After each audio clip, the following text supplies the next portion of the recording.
Hi, I'm Greg Baxter from Diavo. I'd like to spend just 3 minutes using a real website to show you how Sitecore drives ROI. So here's our website. It's a law firm website, and like a lot of sites, it has a carousel running across the top to show the full breadth of services. Below that, there are a couple of placeholders that feature thought leadership pieces.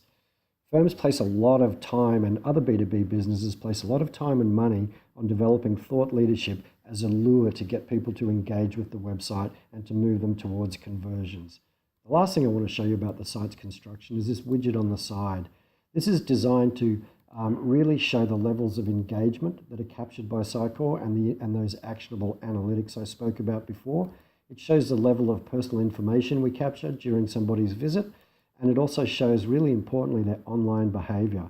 So I'll just close that off and we'll start our journey. I'd love to start by showing you just how easy it is for Sitecore to do personalization.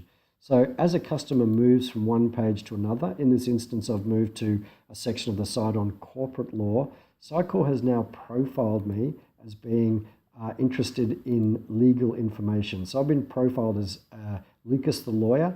So the site knows what kind of information I'm interested in. And if I come back tomorrow or I continue around the site now personalizes to show information that's relevant to me. So you can see the carousel has been replaced with a legal services banner and a prominent call to action to find out more about legal services. This can be implemented in Sitecore very, very easily. The second thing that I really wanted to walk through with you was this concept of nurturing. So there is a thought leadership piece here around a webinar series. And as I click find out more, it's going to enter me into a nurture plan. So the first thing it wants to know is who am I? And today I'll be John at john.com, and my first name is John. My surname is Smith. When I click send me information, Sitecore is going to do a couple of things. It's going to bump up my engagement score because I've just filled out a form and declared my name and email address to the firm. And it's also showing that I'm engaged now in this webinar nurture process. So if I take a look at my personal information over on the side, my engagement is lifted to 25 points, and it shows that I've now been enrolled in the webinar nurture engagement plan.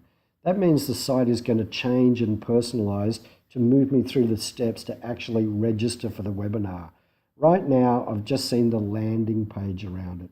So if I actually continue on and look at the personal information, we can see that my identity has been captured, and we can see the on-site behavior here now is more about just being profiled. I've now triggered a significant business outcome, and that is I've become an acquired contact. And I've triggered these goals, which has led to my engagement value score rising so high. If I come back to the home page or I come back to the site next time, the carousel is swapped out again to tell me that it is time to sign up for the taxation webinar. And this placeholder has also swapped out to show me that. So I'll just go ahead and register. Sitecore knows who I am by now, so I don't need to refill out details. I just select what month it is I want to attend, and I press register now. As you would expect, Sitecore has moved me further down the engagement funnel around this. My engagement is now at 55 points, and the stage of the engagement plan I'm in is register for webinar. So the site knows exactly how engaged I am. And if I go and look down at my on-site behavior, we can see a second significant business outcome has been achieved, and that is I've now become a marketing lead. So our first business outcome was contact acquisition. Our second major outcome is that I'm a marketing lead. So if I close that off now and come back to the home page, or again, as I said, come back at a different time, we're not wasting this valuable screen real estate. We're thanking this particular user for going through this process and saying they can now enjoy a complimentary white paper. This is exactly what Diavo does. We'd love to talk with you, so please feel free to reach out. Thank you very much.